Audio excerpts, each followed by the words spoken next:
नमस्कार दोस्तों। एक महिला के जीवन में मासिक धर्म का महत्वपूर्ण स्थान है। इसे हम पीरियड्स, मेंसेस, मेंस्ट्रुअल साइकिल, माहवारी, महीना होना या गांव की भाषा में कपड़े आना भी कहते हैं। ये प्रक्रिया 10-11 वर्ष की उम्र से शुरू होती है, जिसे मेनार्की कहते हैं, और 45 से 60 वर्ष की उम्र में स्वयं बंद हो जाती है, जिसे मेनोपॉज कहते हैं। ये शरीर में समय आने पर होने वाले हार्मोन्स परिवर्तन के कारण होता है। आमतौर पर यह प्राकृतिक प्रक्रिया है जो लगभग हर स्त्री को होती है। कभी कभी माहवारी में अनेक तरह की समस्याएं भी आती हैं, जिनमें से एक है पीसीओडी।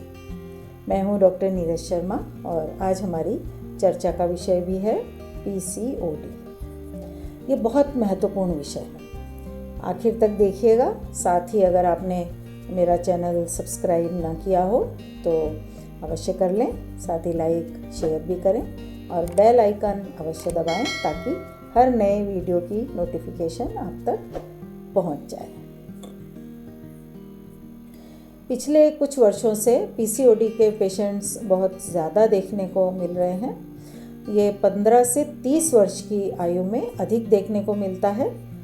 पीसीओडी की समस्या जो है वो किसी भी महिला को हो सकती है, चाहे वो यौन रूप से सक्रिय हो अथवा नहीं हो। एक स्त्री के जननांगों में योनि, सर्विक्स, यूट्रस, फैलोपियन ट्यूब यानी अंडनलिका व अंडग्रंथि यानी ओवरी का समावेश होता है। ये समस्या ओवरी से संबंधित होती है, उसके फंक्शन को प्रभावित करती है। पीसीओडी का मतलब है पॉलीसिस्टिक ओवेरियन डिजीज, जिसे हिंदी में बहुविकसी अंडाशय भी रोग भी कहा जाता है। यह एक हार्मोनल विकार है।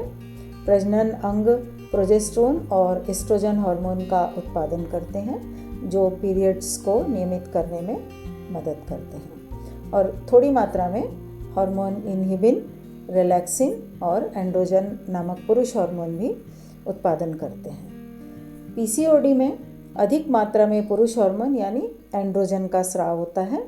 यह प्रजनन आयु में महिलाओं के ओवरी को प्रभावित करता है।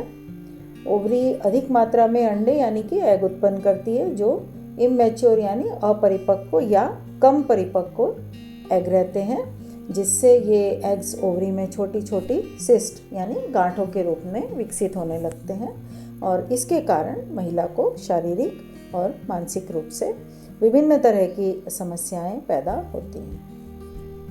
देखा जाए तो पीसीओडी कोई बीमारी नहीं बल्कि सिंड्रोम है, यानी लक्षणों का समूह है, जिसके कारण अलग अलग हो सकते हैं। आंकड़ों के अनुसार भारत में हर 10 में से एक महिला को पीसीओडी की समस्या होती है। इस प्रकार ये एक गंभीर समस्या का रूप लेती जा रही है, इसलिए इस ओर समय रहते ध्यान दिया जाना बहुत ज़रूरी है। एक टर्म और सुनी होगी आपने, पीसीओएस यानी कि पॉलीसिस्टिक ओवेरियन सिंड्रोम। पीसीओडी और पीसीओएस में कुछ बेसिक अंतर होते हैं। स्थिति की प्रकृति के अनुसार पीसीओडी एक सामान्य हार्मोनल असंतुलन की स्थिति होती है, जबकि पीसीओएस अधिक गंभीर स्थिति है।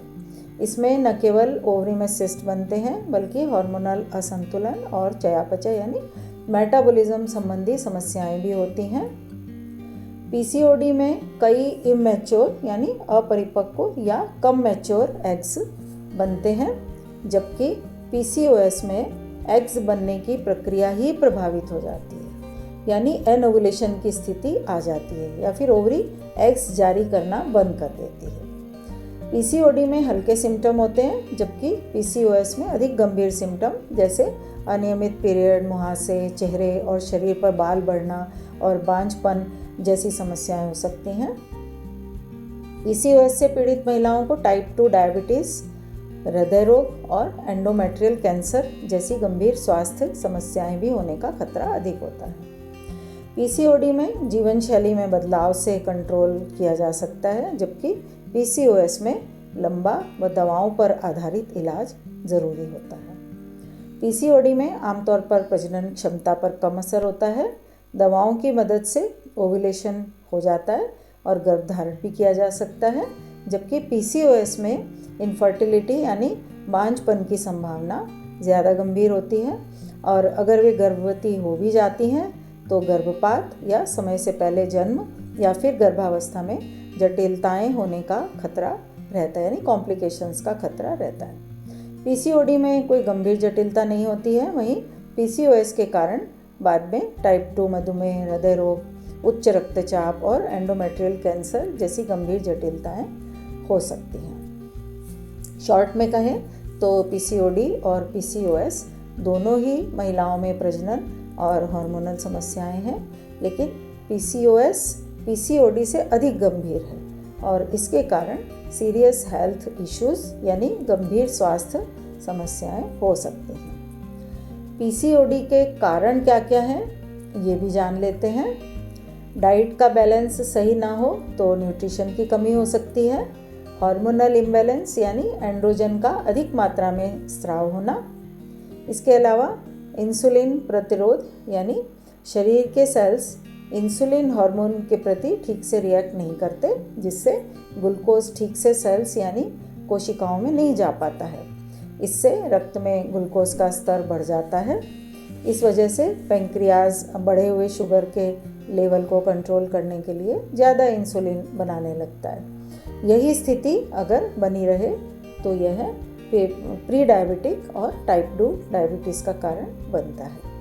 मोटापा और निष्क्रिय या आरामदायक जीवन शैली भी इसका एक कारण है। टेंशन यानी तनाव और नींद की कमी भी एक कारण होता है।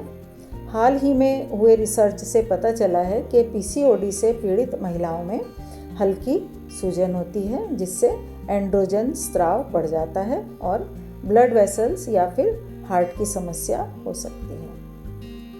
आनुवांशिक यानी फैमिली हिस्ट्री भी इस समस्या का एक कारण होता है।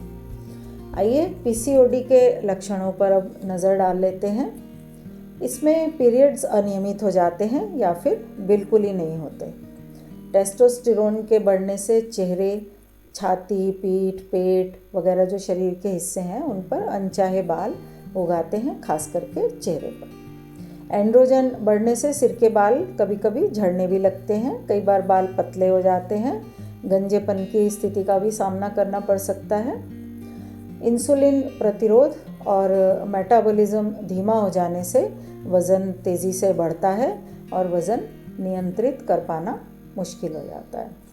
हार्मोन्स का बैलेंस गड़बड़ाने से स्किन जो है वो ऑयली हो जाती है, इसलिए चेहरे पर मुहासे हो जाते हैं या किसी और कारण से मुहासे हों तो और बढ़ जाते हैं। इसके अलावा बड़ी समस्या के रूप में अंडोत्सर्जन यानी कि ओव्यूलेशन में रुकावट के कारण अंडाणु यानी एग्स ठीक से नहीं बनते, जिससे प्रेगनेंसी होने में कठिनाई होती है। हार्मोनल इम्बैलेंस और एनर्जी की कमी से थकान, चिड़चिड़ापन और इमोशनल उतार चढ़ाव होते हैं।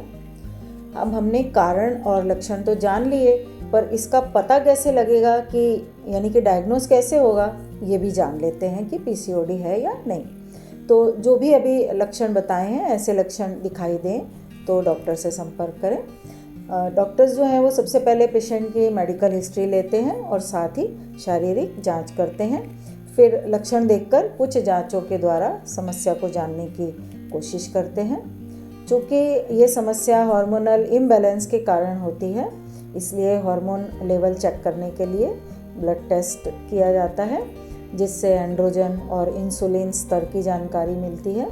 साथ ही ल्यूटिनाइजिंग हार्मोन यानी LH, फॉलिकल स्टिमुलेटिंग हार्मोन यानी FSH और प्रोलैक्टिन की भी जांच की जाती है। इसके अलावा थायराइड स्टिमुलेटिंग हार्मोन यानी TSH की जांच भी ज़रूरी होती है, क्योंकि थायराइड के लक्षण भी इससे मिलते जुलते होते हैं। लिपिड प्रोफाइल की जांच भी कभी कभी ज़रूरी हो जाती है, क्योंकि बढ़ा हुआ कोलेस्ट्रॉल भी जो है वो पीसीओडी से संबंधित हो सकता है। ओवरी की जांच के लिए पेल्विक अल्ट्रासाउंड कराया जाता है, जिसमें ओवरी में छोटे छोटे सिस्ट होने का पता चलता है। इन सभी जांचों का जो मिला जुला रिज़ल्ट होता है, उससे ये समझने में मदद मिलती है कि महिला को पीसीओडी है या फिर नहीं है। पीसीओडी केवल पीरियड्स या गर्भधारण की समस्या तक ही सीमित नहीं है, बल्कि यह कई शारीरिक और मानसिक जटिलताओं को जन्म दे सकता है। समय पर ट्रीटमेंट न मिले तो ये समस्या लाइफ की क्वालिटी यानी जीवन की गुणवत्ता पर भी असर डाल सकती है। उनमें से कुछ कॉम्प्लिकेशंस पर नज़र डाल लेते हैं जो पीसीओडी से पीड़ित महिलाओं को झेलनी पड़ सकती हैं। उनमें है पीरियड्स में अधिक रक्तस्राव होना, इनफर्टिलिटी यानी कि बांझपन, बच्चे न हो पाना, समय से पहले डिलीवरी हो जाना, कभी कभी गर्भपात हो जाना, डिप्रेशन और एंजाइटी, चिड़चिड़ापन होना, टाइप 2 डायबिटीज़ हो सकता है कॉम्प्लिकेशन के रूप में, हाई ब्लड प्रेशर हो सकता है, हार्ट डिजीज़ हो सकती है जिसमें कोलेस्ट्रॉल असंतुलन और मोटापा और हृदय संबंधी समस्याएं बढ़ा सकते हैं। एंडोमेट्रियल कैंसर लंबे समय तक इरेगुलर पीरियड्स एंडोमेट्रियम पर भी असर डाल सकते हैं। अब जान लेते हैं कि पीसीओडी के उपचार यानी ट्रीटमेंट के बारे में। पीसीओडी यूँ तो कोई गंभीर समस्या नहीं है, लेकिन इसका कोई पूर्ण इलाज भी नहीं है, लेकिन इसे कंट्रोल में रखने के लिए कुछ उपाय किए जा सकते हैं। सबसे पहले तो जीवन शैली में बदलाव बहुत ज़रूरी है। अक्सर माएँ जो हैं वो एक शिकायत लेके आती हैं अपने बेटियों को साथ लेकर कि घर पर रहकर पढ़ाई कर रही थी तब तक तो ठीक थी, लेकिन पढ़ाई या जॉब के लिए बाहर जाने के बाद से पीरियड्स में दिक्कत आनी शुरू हो गई है। तो समझ में आता है कि ये जीवन शैली और खान पान में बदलाव की वजह से ही हुआ होगा। तो इसलिए स्वस्थ आहार जिसमें कि फल, सब्जियां, साबुत अनाज और कम वसा वाले प्रोटीन हो का सेवन करें। मछली, मांस, अंडे और ज़मीन के ऊपर उगने वाली सब्जियां और प्राकृतिक वसा जैसे सूरजमुखी के बीज, कद्दू के बीज, तिल और मक्खन वगैरह खाएं। साथ ही डिब्बा बंद खाना, फास्ट फूड, जंक फूड, बासी खाना बिल्कुल नहीं खाना। चीनी और स्टार्च युक्त खाद्य पदार्थ जैसे कि आलू, ब्रेड, चावल, पास्ता इनसे बचें। पानी खूब पिएं। स्वस्थ अंडे के निर्माण के लिए खान पान पर ध्यान देना बहुत ज़रूरी है। यदि वज़न अधिक है तो इसे संतुलित खान पान और व्यायाम से कम करने की कोशिश करनी चाहिए। व्यायाम से वज़न कम करने से ओवुलेशन और इंसुलिन के स्तर में भी सुधार होता है। नियमित व्यायाम करें। पेल्विस से संबंधित एक्सरसाइज करें।